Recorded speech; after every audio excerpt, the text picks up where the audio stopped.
বিহারের পর পশ্চিমবঙ্গে এসআইআর চালু হলো।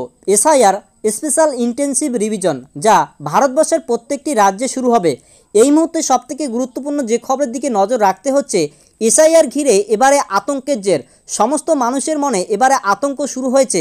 কি হবে, কি ডকুমেন্টস দিতে হবে, পাশাপাশি ডকুমেন্টসে যদি নাম ভুল থাকে কিভাবে কারেকশন করব বা সংশোধন করব, কোন ডকুমেন্টসের জন্য আমাকে কোথায় যেতে হবে, কিভাবে সংগ্রহ করব, এই নিয়ে ইতিমধ্যে বিভিন্ন সংস্থার তরফ থেকে কিন্তু জানিয়ে দেওয়া হয়েছে। পাশাপাশি আতঙ্ক আপনার থাকবে না এই ভিডিও যদি আপনারা একবার দেখেন তাহলে। এবং নির্বাচন কমিশনের পক্ষ থেকে যে 11টি ডকুমেন্টসের তালিকা দেওয়া হয়েছে সম্পূর্ণ বাংলায় আজকের এই ভিডিওতে আপনি দেখতে পারবেন। তার আগে রিকোয়েস্ট করব ভিডিওতে একটি লাইক দিন, এরপর কমেন্ট সেকশনে দেখবেন বাঁদিকে একটি সোয়াইপ হয়ে আসছে হাইপার, সেখানে ক্লিক করুন। তারপর নিচের দিকে দেখতে পাবেন হাইপার পয়েন্ট, সেখানে একবার ক্লিক করুন। এছাড়াও চ্যানেলে নতুন হয়ে থাকলে সাবস্ক্রাইব করুন, পাশে আসে বেল আইকনটাকে অল অপশনে ক্লিক করে রাখুন পরবর্তী নেক্সট আপডেট সবার আগে পাওয়ার জন্য। ওয়ান স্ক্রিন দেখতে পাচ্ছেন এসআইআর আতঙ্ক থেকে রামপুরহাট ও নলহাটি পৌরসভায় জন্ম সার্টিফিকেট নিতে ও সংশোধন করানোর হিড়িক পড়েছে।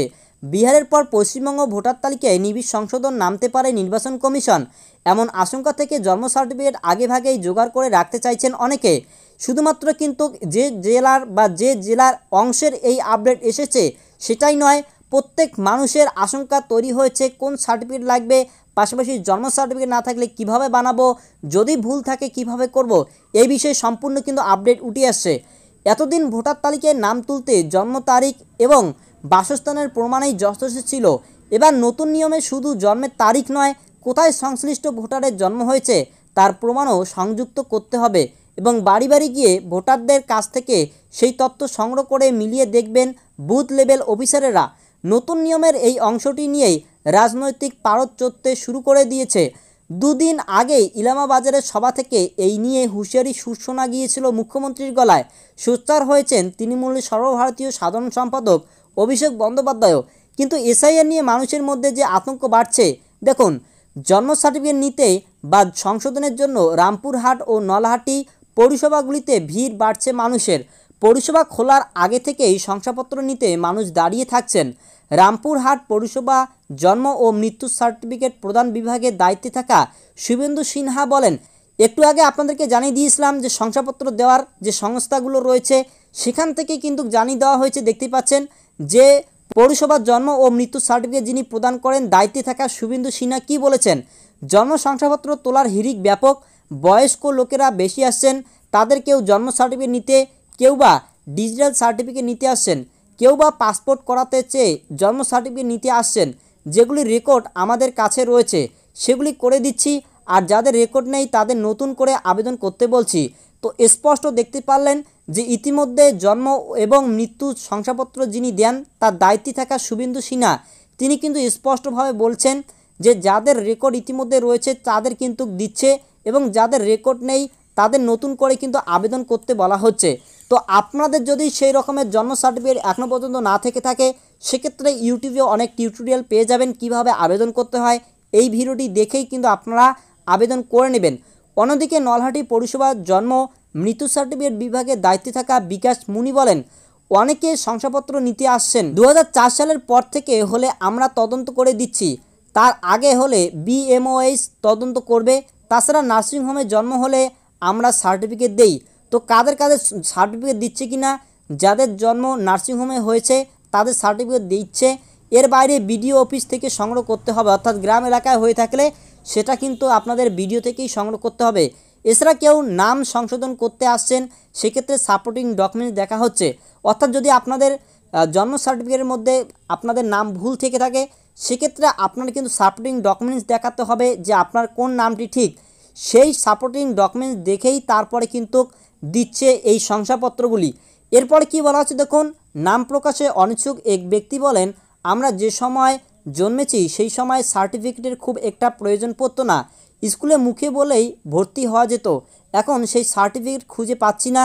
এদিকে বলছে নির্বাচন কমিশনের লোকেরা বাড়ি বাড়ি সার্ভে করে জন্ম সার্টিফিকেট না পেলে ভোটার তালিকা থেকে নাম বাদ দিয়ে দেবে। শুধুমাত্র কিন্তু আপনারা অনেকেই ভুল বুঝে থাকেন, তো সেক্ষেত্রে আপনাদের কিন্তু এই সমস্যাটা হচ্ছে। জন্ম সার্টিফিকেট পরিবর্তে কিন্তু আরও অনেক ডকুমেন্টস রয়েছে, একটু পরে আপনাদেরকে দেখিয়ে দিচ্ছি।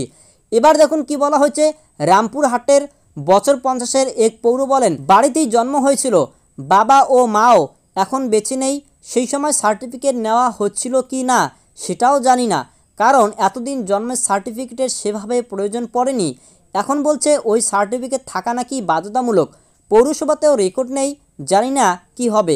তৃণমূলের জেলা চেয়ারপারসন তথা রামপুরহাটের বিধায়ক আশিস মুখোপাধ্যায় বলেন, এসআইআর নিয়ে মানুষ আতঙ্কিত হয়ে পড়েছেন। স্বাভাবিকভাবেই পৌরসভাগুলিতে ভিড় বাড়ছে। যদিও মুখ্যমন্ত্রী খুব জোরালোভাবে বলেছেন একজনও বৈধ ভোটারের নাম যেন বাদ না যায়। তো এতক্ষণে আপনারা দেখতে পারলেন যে ইতিমধ্যে বিভিন্ন জায়গায় কিন্তু বিশেষ করে রামপুরহাট বা আপনাদের যে যে জায়গাগুলির এখনও পর্যন্ত খবর উঠে আসেনি, শুধুমাত্র এই জায়গায় নয়, প্রত্যেকটি জায়গায় কিন্তু জন্ম সার্টিফিকেট বানানো, সংশোধন করা, এছাড়াও তুলতে গিয়ে ভিড়, আতঙ্ক এ নিয়ে কিন্তু শুরু হয়েছে তোড়জোড়। তো আপনাদেরকে জানিয়ে দিচ্ছি এবারে নির্বাচন কমিশনের পক্ষ থেকে কি কি ডকুমেন্টস লিস্ট দেওয়া হয়েছে। সেই ডকুমেন্টস অনুযায়ী যদি আপনার জন্ম সার্টিফিকেট নাও থাকে সেক্ষেত্রে কিন্তু আপনারা পার পেয়ে যাবেন। তো চলুন এবারে বিস্তারিত সেই নির্বাচন কমিশনের যে লিস্ট দেওয়া হয়েছে সেটা এবারে দেখে নিচ্ছি। পশ্চিমবঙ্গে এসআইআরের ক্ষেত্রে কী কী নথি লাগতে পারে এই নিয়ে এখানে কিন্তু 11টি ডকুমেন্টস দেওয়া রয়েছে। এগুলো নিয়ে তো আমরা কথা বলবো, তার আগে আপনাদেরকে জানাই সুপ্রিম কোর্টে এই নিয়ে কিন্তু মামলা চলছে, শুনানি হচ্ছে। এর আগে বলা হয়েছিল এর গত একটি শুনানিতে যদি এবারে মৌখিকভাবে বলা হচ্ছে, এরপরে লিখিত আকারে বলা হবে নির্বাচন কমিশনকে। যদি নির্বাচন কমিশন কথা না শোনে, অর্থাৎ আধার কার্ড, ভোটার কার্ড এবং প্যান কার্ড বা আপনাদের এই সমস্ত নথিগুলোকে যদি কোনো রকমের গ্রহণ না করে, সেক্ষেত্রে তারা কিন্তু একটি পদক্ষেপ নেবে বলে এমনটা একটি খবর ছিল। তো যাই হোক, এখন আমরা দেখে নিচ্ছি কী কী সেই রকমের 11টি ডকুমেন্টস রয়েছে। যে কোনো পরিচয়পত্র কেন্দ্রীয় সরকার, রাজ্য সরকার, রাষ্ট্রায়ত্ত সংস্থা, কর্মী পেনশন বা প্রাপকের পেনশন পেমেন্ট অর্ডার, মানে যে কোনো পরিচয়পত্র, এখানে যেটা বলা হয়েছে অবলিক দিয়ে এগুলির মধ্যে যে কোনো একটি যদি আপনার থেকে থাকে সেক্ষেত্রে আপনি এই ডকুমেন্টস দিতে পারবেন। পাশাপাশি 1/7/1987 সালের আগে সরকার, স্থানীয় কর্তৃপক্ষ, ব্যাংক, ডাকঘর, ভারতীয় জীবন বীমা নিগম, রাষ্ট্রায়ত্ত সংস্থা কর্তৃক ভারতের প্রদত্ত যে কোনো পরিচয়পত্র, সংস্থাপত্র, নথি আপনি কিন্তু দিতে পারেন। অর্থাৎ ধরে নিন আপনার জন্ম 1987 সালের ওইদিকে আরও 20 বছর, সেক্ষেত্রে কিন্তু আপনারা সেই হিসেবে 1/7/1987 সালের আগে যদি আপনার এরকমের কোনো রকমের নথি থাকে সেক্ষেত্রেও কিন্তু আপনি দিতে পারবেন। উপযুক্ত কর্তৃপক্ষ কর্তৃক প্রদত্ত জন্মের শংসাপত্র বা বার্থ সার্টিফিকেট, অর্থাৎ আপনাদের বার্থ সার্টিফিকেট যেটাকে জন্ম সার্টিফিকেট বলা হচ্ছে, এই জন্ম সার্টিফিকেট কিন্তু আপনারা দিতে পারবেন। এর পাশাপাশি হচ্ছে পাসপোর্ট, তারপর বলা হচ্ছে স্বীকৃত পর্ষদ বিশ্ববিদ্যালয়ের প্রদত্ত ম্যাট্রিকুলেশন সার্টিফিকেট, শিক্ষাগত যোগ্যতার শংসাপত্র, অর্থাৎ আপনি কিন্তু মাধ্যমিক, উচ্চ মাধ্যমিক এই সমস্ত স্বীকৃত যে সমস্ত বোর্ডগুলো রয়েছে, এই বোর্ডের তরফ থেকে যে সার্টিফিকেটগুলো দেওয়া হয় সেই রকমের নথি কিন্তু আপনি ব্যবহার করতে পারবেন। রাজ্যের উপযুক্ত কর্তৃপক্ষ কর্তৃক প্রদত্ত স্থায়ী বাসস্থানের শংসাপত্র, বনভূমি অধিকার শংসাপত্র, এগুলো কিন্তু আপনি দিতে পারবেন। উপযুক্ত কর্তৃপক্ষ কর্তৃক অন্যান্য অনগ্রসর সম্প্রদায়, তপশিলি জাতি, তপশিলি উপজাতি বা অন্য কোনো জাতি শংসাপত্র, মানটা হচ্ছে আপনাদের SC ST OBC সার্টিফিকেট যেটাকে বলা হচ্ছে, সেই কাস্ট সার্টিফিকেট যদি আপনার থাকে সেক্ষেত্রে কিন্তু হবে। জাতীয় নাগরিকপঞ্জি NRC যাদের ক্ষেত্রে হয়েছে তাদের ক্ষেত্রেই প্রযোজ্য। রাজ্য স্থানীয় কর্তৃপক্ষের দ্বারা তৈরি করা পরিবারপঞ্জি বা ফ্যামিলি রেজিস্টার যদি সার্টিফিকেট থাকে সেক্ষেত্রে হবে। এছাড়াও কোনো জমি বাড়ি বরাদ্দের সরকারি শংসাপত্র বা জমি বাড়ির দলিল যদি আপনার থাকে, এখানে ভালো করে বুঝুন, কোনো জমি বাড়ি বরাদ্দের সরকারি শংসাপত্র, মানে যদি কোনো জমি বা হচ্ছে বাড়ি বরাদ্দের সরকার যদি আপনাকে বাড়ি করতে টাকা দেয় সেক্ষেত্রে কিন্তু আপনি একটি শংসাপত্র পান। সেই শংসাপত্র বা হচ্ছে বাড়ির দলিল যদি আপনার থেকে থাকে সেক্ষেত্রে কিন্তু আপনি প্রমাণ করতে পারবেন। এবারে দেখুন, প্রাথমিকভাবে এই নথিগুলি প্রয়োজন পড়তে পারে।